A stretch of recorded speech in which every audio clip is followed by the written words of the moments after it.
अस्सलाम वालेकुम स्टूडेंट्स। आज का जो हमारा टॉपिक है वो है एक्टिव मिथिलीन कंपाउंड्स।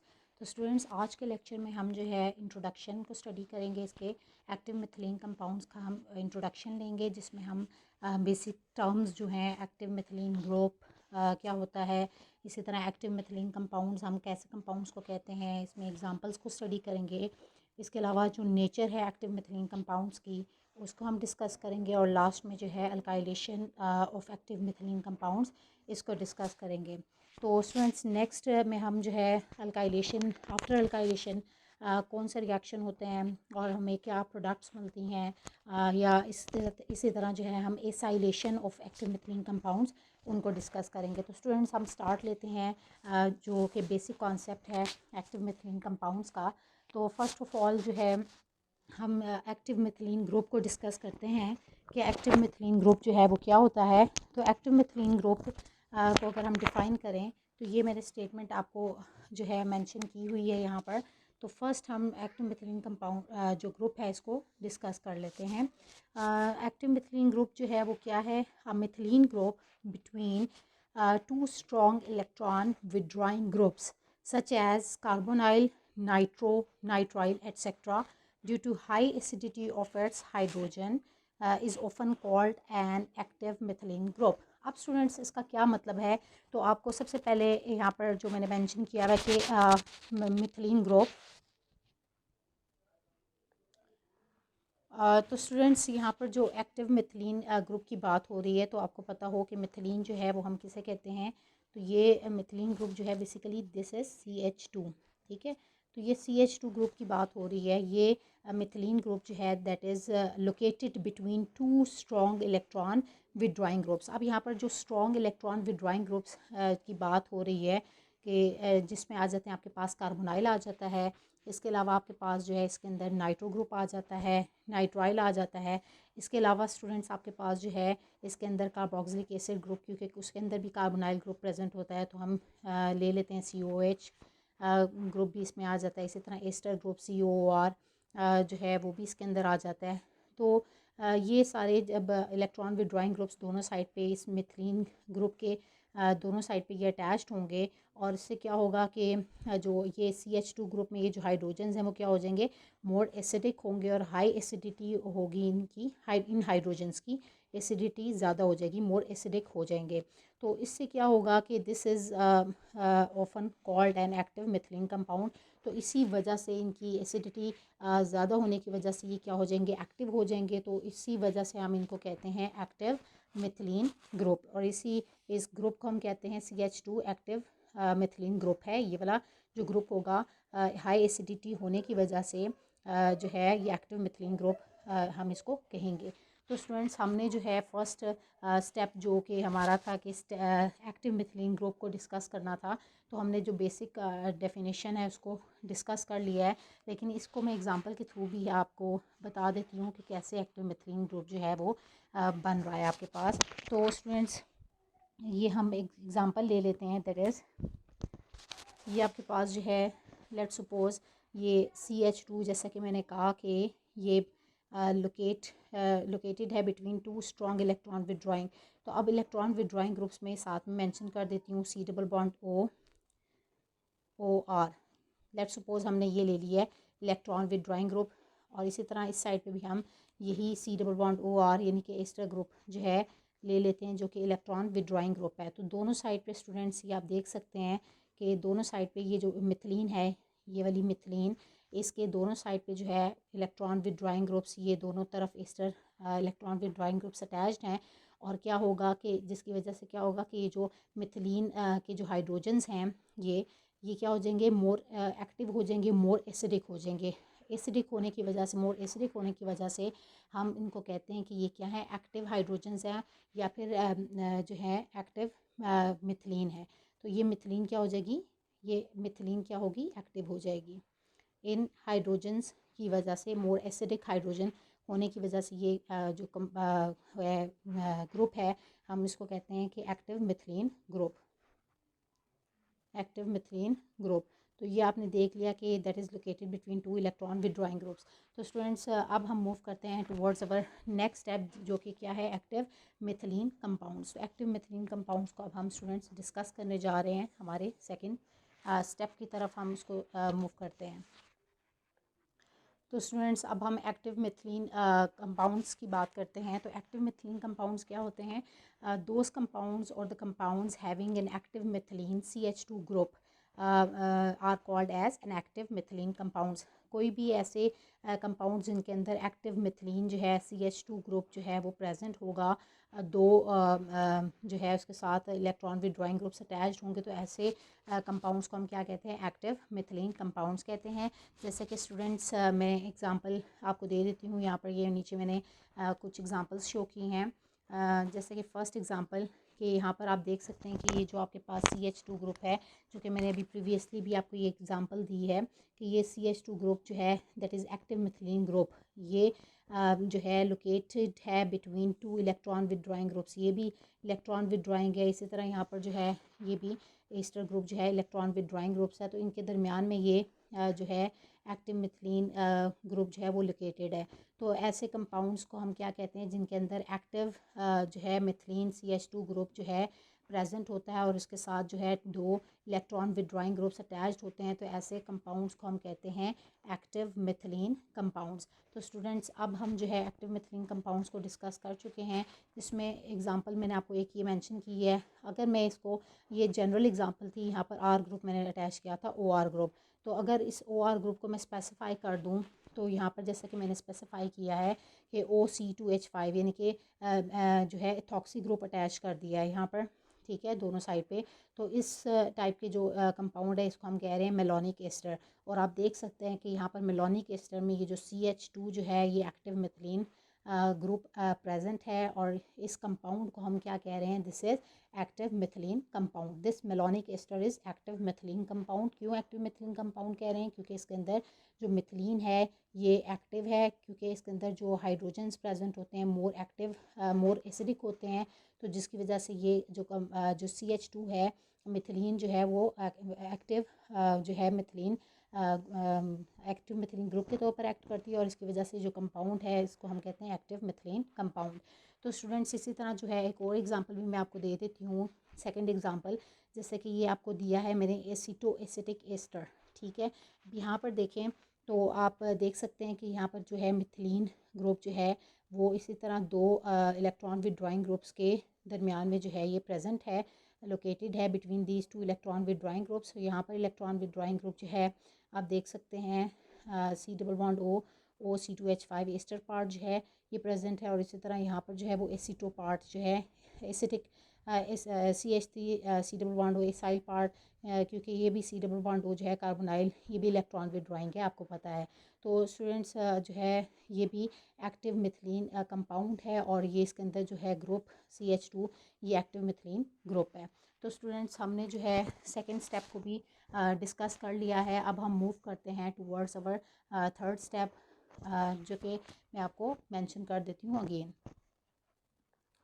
तो स्टूडेंट्स हमने जो है इसमें एक्टिव मिथिलीन ग्रुप जो है फर्स्ट स्टेप उसको भी डिस्कस कर लिया है, और इसी तरह जो है हमने इसमें एक्टिव मिथिलीन कंपाउंड्स इसको भी डिस्कस कर लिया है, और हमने एग्जांपल्स को भी इसमें डिस्कस कर लिया है। अब हम स्टूडेंट्स मूव करते हैं towards the nature of these active methylene compounds. अब इनकी नेचर को डिस्कस करें स्टूडेंट्स, तो जो है हम स्टार्ट लेते हैं इसकी नेचर से। तो स्टूडेंट्स अब हम जो डिस्कस कर रहे हैं nature of active methylene compounds. तो यहाँ पर आप देख सकते हैं मैंने कुछ स्टेटमेंट लिखी है कि treatment of these active methylene compounds with strong bases can form enolates और carbanions which are often used in organic synthesis. तो स्टूडेंट्स यहाँ पर जो इम्पोर्टेंट बात है वो ये है कि जब आप एक्टिव मिथिलीन कंपाउंड्स को ट्रीट करते हैं स्ट्रॉन्ग बेसिस के साथ, तो ये आप देखें जितने एक्टिव मिथिलीन कंपाउंड्स हैं, जब आप इसको ट्रीट करेंगे स्ट्रॉन्ग बेसिस के साथ, तो आपको जो है इनोलेट्स मिलेंगे। इनोलेट्स या फिर आप कहते हैं कार्बेनाइंस, जो कि आप यूज़ करते हैं ऑर्गेनिक सिंथेसिस में। अब आप ये भी कह सकते हैं कि ये एप्लीकेशन है, जो है इसकी एप्लीकेशन क्या, एक्टिव मिथिलीन कंपाउंड्स की एप्लीकेशन क्या है कि ये ऑर्गेनिक सिंथेसिस में भी यूज़ होते हैं। तो इससे हमने ये भी देख लिया। और नेचर जो है अभी हम देख लेते हैं कि कैसे ये इनोलेट्स बन रहे हैं और कैसे ये कार्बोनाइंस की तौर पर एक्ट करेंगे और कैसे ये इनोलेट्स की इस तरह से फॉर्मेशन होगी जब ये स्ट्रॉन्ग बेसिस के साथ इनको हम ट्रीट करेंगे।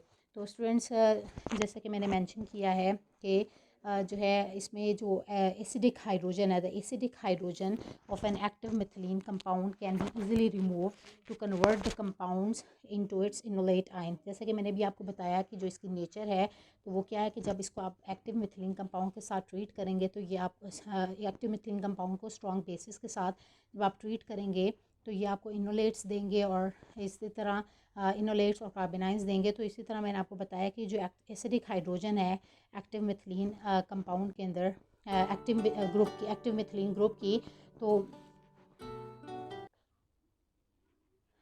स्टूडेंट्स एसिडिक हाइड्रोजन जो है एक्टिव मिथिलीन कंपाउंड की this can be easily removed. अब इसको हम रिमूव कैसे करेंगे, देख सकते हैं आप इसको कि हम जब इसको ट्रीट करेंगे स्ट्रॉन्ग बेस के साथ, जैसे कि सोडियम एथॉक्साइड C2H5O नेगेटिव, ठीक है। तो स्टूडेंट्स क्या होगा कि जब आप इसको जो स्ट्रॉन्ग बेसिस के साथ एक्टिव मिथिलीन कंपाउंड, ये लेट सपोज ये आपके पास एक्टिव मिथिलीन कंपाउंड है, मैं यहाँ पर इसको मेंशन कर देती हूँ, अभी मैंने इसको दोनों साइड पे मेंशन नहीं किया। लेट सपोज कि ये आपके पास जो है OR ग्रुप है, दोनों तरफ अटैच्ड है, ठीक है। तो अब यहाँ पर ये एक्टिव मिथिलीन कंपाउंड है, कैसे आपको पता चला कि आपको पता है कि जब भी जो है ये CH2 ग्रुप प्रेजेंट होगा तो आप इसको कहते हैं कि ये क्या है, मिथिलीन ग्रुप है। और ये एक्टिव मिथिलीन क्यों कह रहे हैं, क्योंकि ये जो इसकी एसिडिक हाइड्रोजन जो होती हैं ये इसको क्या बना देती हैं, एक्टिव मिथिलीन बनाती हैं और इसके साथ जो है इलेक्ट्रॉन विड्रॉइंग ग्रुप्स अटैच हैं, जिसकी वजह से ये एक्टिव मिथिलीन कंपाउंड कहलाता है। तो स्टूडेंट्स यहाँ पर क्या होगा कि ये मोर एसिडिक हाइड्रोजन है जिसको आप आसानी से रिमूव कर सकते हैं कि जब आप इसको स्ट्रॉन्ग बेस के साथ, यानी कि मैंने यहाँ पर सोडियम एथॉक्साइड जो है आयन, ये इसके साथ ट्रीट करेंगे जब हम, तो वैसे बेसिस आप लेते हैं सोडियम एथॉक्साइड भी यहाँ पर आप ले सकते हैं। तो बेसिक जो है वो ये जो है C2H5O नेगेटिव ये एक्ट करता है एज अ बेस। तो ये बेस क्या करेगा, इस प्रोटॉन को क्या करेगा, एब्स्ट्रैक्ट कर लेगा और क्या होगा, ऑटोमेटिकली ये जो है बॉन्ड यहाँ से इलेक्ट्रॉन डेंसिटी इस कार्बन के ऊपर शिफ्ट हो जाएगी। तो जब ये इलेक्ट्रॉन डेंसिटी यहाँ पर शिफ्ट होगी तो आप ये कह सकते हैं कि यहाँ से देखें प्रोटॉन रिमूव हो गया है, ये एसिडिक हाइड्रोजन जो है, एसिडिक हाइड्रोजन ये यहाँ से रिमूव हो गया है। और एसिडिक हाइड्रोजन के रिमूव होने से क्या हो रहा है कि आपका जो आप इसको कन्वर्ट करें कंपाउंड को इनटू इट्स इनोलेट आयन। तो अब आप देख सकते हैं स्टूडेंट्स, ये आपको जो नेक्स्ट प्रोडक्ट ऑब्टेन हो रही है ये क्या है, इनोलेट आयन है। यहाँ पर मैं इसको मेंशन कर देती हूँ, this is an enolate ion, ठीक है। ये इनोलेट आयन आपको ऑब्टेन हो रहा है और फिर फर्दर क्या हो रहा है, which is stabilised by resonance, और ये फर्दर इनकी जो है स्टेबलाइज हो रहा है, अपने आप को स्टेबलाइज कर रहा है रेजोनेंस करके। रेजोनेंस करके किस तरह से स्टेबलाइज कर रहा है स्टूडेंट्स, आप देख सकते हैं कि मैंने आपको बताया कि जब ये इसके ऊपर अटैक करेगा एसिडिक हाइड्रोजन पे, तो यहाँ से ये कार्बन के ऊपर इलेक्ट्रॉन डेंसिटी, यहाँ से इस बॉन्ड से इलेक्ट्रॉन डेंसिटी इस कार्बन के ऊपर शिफ्ट हो जाएगी। तो ऑटोमेटिकली कार्बन के ऊपर क्या आ जाएगा, नेगेटिव चार्ज आ जाएगा। जब नेगेटिव चार्ज आएगा तो क्या होगा कि ये कन्वर्ट हो गया इनोलेट आयन में। अब फर्दर क्या है स्टूडेंट्स कि इसकी रेजोनेंस होगी और रेजोनेंस में क्या होगा कि ये वाला जो कार्बन के ऊपर जो यानी कि इनोलेट आयन है या जो कार्बन आयन है, क्योंकि कार्बन के ऊपर नेगेटिव चार्ज है तो हम इसको कार्बन आयन भी कहते हैं।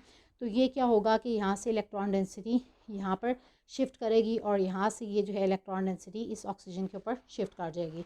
तो आपको जो है नेक्स्ट जो इसकी रेजोनेटिंग फॉर्म या रेजोनेंस फॉर्म मिलेगी वो क्या होगी कि ये कार्बन है और इसके साथ ये जो बॉन्ड डबल बॉन्ड हो जाएगा और यहाँ से एक बॉन्ड जो है शिफ्ट हो गया टुवर्ड्स दिस ऑक्सीजन, तो यहाँ पर ऑक्सीजन के ऊपर अब नेगेटिव चार्ज आ जाएगा।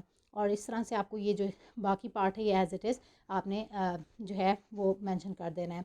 इसी तरह इसकी अनदर रेजोनेटिंग फॉर्म जो है स्टूडेंट्स, ये सेकंड और थर्ड रेजोनेटिंग फॉर्म आपको ऑब्टेन हो रही है। इसमें क्या है कि अभी जब जो है कार्बन जब इस तरफ शिफ्ट होगा तो आपको जो है ये रेजोनेटिंग फॉर्म मिलेगी। लेकिन अगर इसी कार्बन आयन को मैं इलेक्ट्रॉन डेंसिटी को यहाँ से इस तरफ शिफ्ट करूँ तो आपको जो है यहाँ से बॉन्ड इस तरफ शिफ्ट होगा तो फिर आपको जो है ये सेकंड इसकी जो है रेजोनेटिंग फॉर्म जो है वो ऑब्टेन हो जाएगी।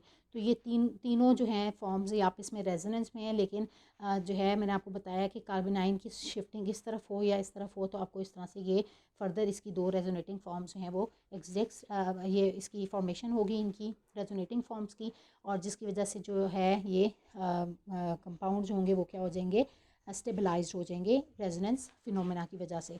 तो स्टूडेंट्स हमने जो है नेचर को तो डिस्कस कर लिया, और नेचर में हमने ये भी देख लिया है कि जो यहाँ पर एक्टिव मिथिलीन कंपाउंड है यहाँ पर ये कार्बोनाइन के तौर पर जो है एक्ट करेगा, और एज अ न्यूक्लियोफाइल आप कह सकते हैं कि ये एक्ट करेगा। तो अब हम जो नेक्स्ट स्टेप में इसको डिस्कस कर लेते हैं इसकी न्यूक्लियोफिलिक नेचर को भी। तो स्टूडेंट्स अब हम जो है मैंने आपको बताया कि जो न्यूक्लियोफिलिक नेचर है इस कार्बोनाइन की, ठीक है, जो कि आपको इनोलेट फॉर्म मिल रही थी इसकी एक्टिव मिथिलीन कंपाउंड में, जो कार्बन के ऊपर नेगेटिव चार्ज आ रहा था, तो उससे जो आपको जो है नेगेटिवली चार्ज कार्बन जो है ऑब्टेन हुआ in the carbanion is highly nucleophilic. तो वो न्यूक्लियोफिलिक इसकी नेचर है क्योंकि कार्बन के ऊपर नेगेटिव चार्ज है, तो फिर ये एक्ट करेगा as a nucleophile, and it plays a key role in the formation of carbon to carbon bond through a nucleophilic substitution or addition reaction। तो न्यूक्लियोफिलिक सब्सटीट्यूशन के थ्रू और न्यूक्लियोफिलिक एडिशन रिएक्शन के through जो है इस तरह से carbon to carbon bond formation में ये अपना रोल प्ले करेगा, and it can be easily alkylated and acylated. जैसे कि मैंने आपको बताया था स्टूडेंट्स कि हम जो है इसमें नेचर को भी डिस्कस करेंगे, और इसके अलावा जो है हम alkylation of active methylene compounds उसको भी डिस्कस करेंगे। तो अब इस जो है कॉन्सेप्ट के थ्रू जो है आपको अल्काइलेशन का कॉन्सेप्ट जो है एक्टिव मिथिलीन कंपाउंड के अल्काइलेशन कैसे करते हैं उसका कॉन्सेप्ट भी आपको मिल जाएगा। तो स्टूडेंट्स ये आपके पास जो है क्या है, एक्टिव मिथिलीन कंपाउंड है, आप देख सकते हैं।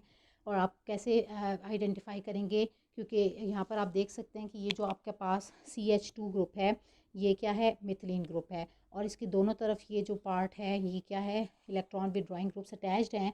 तो हम इस वजह से क्या कह रहे हैं कि ये क्या है, एक्टिव मिथिलीन कंपाउंड है। तो जब आप स्टूडेंट्स इसको स्ट्रॉन्ग बेस के साथ जो है ट्रीट करते हैं, यहाँ पर ये जो C2H5 वो नेगेटिव है, ये क्या कर रही है, एक्ट कर रही है एज अ बेस, और ये बेस के तौर पर एक्ट करके ये क्या करेगी, इस एसिडिक प्रोटॉन को, एसिडिक हाइड्रोजन को, एक्टिव हाइड्रोजन को क्या करेगी, ये एब्स्ट्रैक्ट कर लेगी, और फिर क्या होगा कि यहाँ से वही आपने बताना है कि इलेक्ट्रॉन डेंसिटी इस कार्बन के ऊपर शिफ्ट कर जाएगी, और फिर ऑटोमेटिकली कार्बन के ऊपर क्या आ जाएगा, नेगेटिव चार्ज आ जाएगा, और फिर नेगेटिव चार्ज जो है फर्दर वो यहाँ से यहाँ पर इलेक्ट्रॉन डेंसिटी शिफ्ट करेगी, और यहाँ से जो कार्बन टू ऑक्सीजन बॉन्ड है फिर ये बॉन्ड जो है यहाँ से इलेक्ट्रॉन डेंसिटी इस ऑक्सीजन के ऊपर शिफ्ट कर जाएगी।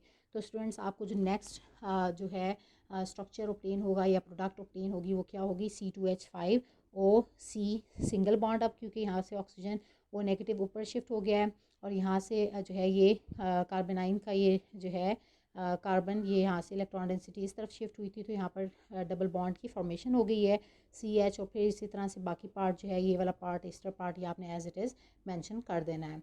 फिर फर्दर स्टूडेंट्स जब आपको ये प्रोडक्ट ऑब्टेन होगी तो ये आप देख सकते हैं कि मैंने भी आपको बताया कि ये कार्बोनाइन कार्बन जो है वो एक्ट करता है, नेगेटिवली चार्ज कार्बन जो है कार्बोनाइन में हाईली न्यूक्लियोफिलिक है। तो स्टूडेंट्स अब हम देख लेते हैं कि कैसे एक्ट करेगा एज आ न्यूक्लियोफाइल। तो स्टूडेंट्स ये जो आपको स्ट्रक्चर ऑब्टेन हुआ है, ठीक है, या आप कह लें कि ये जो कंपाउंड आपको मिलेगा तो ये क्या है, यहाँ पर जब आप इसकी अल्काइलेशन करते हैं, ठीक है, तो अल्काइलेशन यानी कि हमने लास्ट स्टेप में जो कि डिस्कस करना था alkylation of active methylene compounds, आप देख सकते हैं। तो जब हम इसकी अल्काइलेशन करेंगे तो क्या होगा कि ये आपके पास जो कार्बोनाइन है, ये कार्बोनाइन जिसमें जो कि यहाँ से शिफ्ट होके डबल बॉन्ड इसने बना दिया था, तो ये क्या करता है कार्बोनाइन, ये अटैक करता है as a nucleophile on this R group, और यहाँ से ये X ग्रुप जो है वो लीव कर जाता है। तो स्टूडेंट्स R ग्रुप पे ये अटैक करेगा एज अ न्यूक्लियोफाइल, और आप देख सकते हैं कि जो आपको फाइनल प्रोडक्ट ऑब्टेन हो रही है C2H5O, C double bond O, CH, और यहाँ पर आप देख सकते हैं कि ये जो न्यूक्लियोफाइल C के ऊपर नेगेटिव चार्ज था जो कि कार्बोनाइन में कन्वर्ट हुआ था, और इसने अटैक किया R ग्रुप के ऊपर, तो यहाँ से R ग्रुप जो है इसके साथ अब क्या कर रहा है, एसोसिएट हो गया है, और बाकी पार्ट आपने एज इट इज़ जो है वो मेंशन कर दिया C double bond O C2H5। तो स्टूडेंट्स हमने जो है आज के लेक्चर में हमने जो है सबसे पहले एक्टिव मिथिलीन ग्रुप को डिस्कस किया और इसी तरह जो है एक्टिव मिथिलीन कंपाउंड्स को डिस्कस किया और उनकी एग्जांपल्स को डिस्कस किया। फिर हमने जो है nature of active methylene compounds, उसकी नेचर को भी डिस्कस कर लिया और उसकी जो है हमने इनोलेट फॉर्म भी देख लिया और कार्बेनाइन यानी कि जनरेशन और उसकी स्टेबिलिटी को भी डिस्कस कर, रेजोनेंस स्ट्रक्चर के थ्रू उसकी स्टेबिलिटी को भी डिस्कस किया।